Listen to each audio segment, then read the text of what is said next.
Hello all, வாழ்க வளமுடன். இன்றைக்கி நம்ம யாரை பற்றி பார்க்க போகிறோம் அப்படின்னு பார்த்தீங்கன்னா, 732 ஹனுமன் சிலைகளை சவுத் இந்தியா ஃபுல்லாக நிறுவன ஒரு மகான். அவர் தான் பார்த்திங்கன்னா வியாசராஜர் அப்படின்னு சொல்கிறாங்க. இவர் மைசூர் கிட்ட இருக்கிற பன்னூர் அப்படின்ற கிராமத்தில் பிறந்தார். இளம் வயதிலேயே சந்நியாசம் பெற்று வியாச தீர்த்தர் அப்படின்னு சொல்லி அழைக்கப்பெற்றார். இவர் பார்த்திங்கன்னா விஜயநகர பேரரசினுடைய ராஜகுருவாக இருந்திருக்கார்.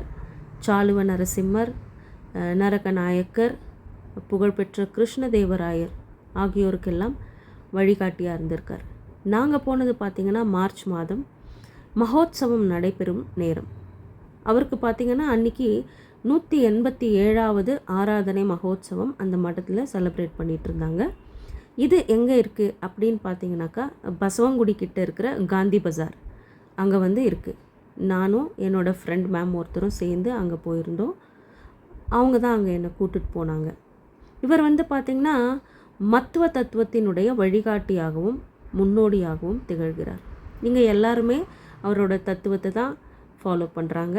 அவரை குருவாக எடுத்து பல பேர் அவரை ஃபாலோ பண்ணிவிட்டு அவருடைய தத்துவங்களை இன்று வரை கடைபிடித்து கொண்டு வருகிறார்கள்.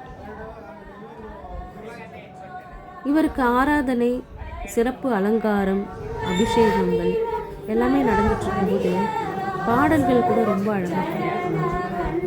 இவர் தான் பார்த்திங்கன்னா நம்ம கனகதாசருக்கும் புரந்தரதாசருக்குமே குருவாக இருந்திருக்கார்.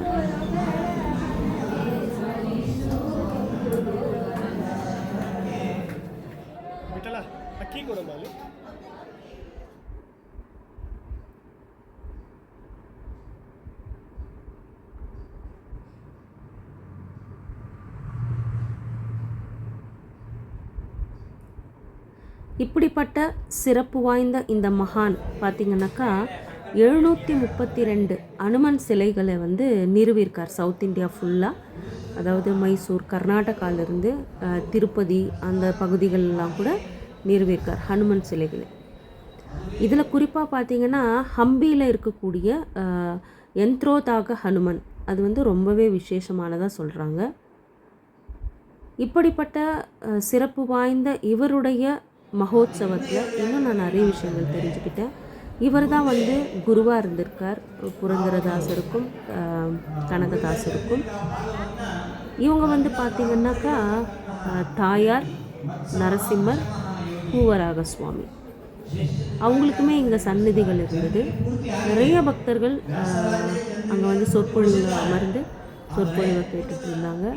இவர் தான் நம்ம பெருமாள். அவருடைய அலங்காரம், அவருடைய விஸ்வரூப தரிசனம் போல் இருந்தது. ரொம்பவே மனசுக்கு சந்தோஷமாக இருந்தது. இவருடைய கீர்த்தனைகள் அங்கே பாடிட்டு இருந்தாங்க. இவருடைய கதா காலாட்சேபமும் அங்கே நடைபெற்றிருந்தது. பக்தர்கள்லாம் உட்காந்து அதை அழகாக கேட்டுட்டு இருந்தாங்க.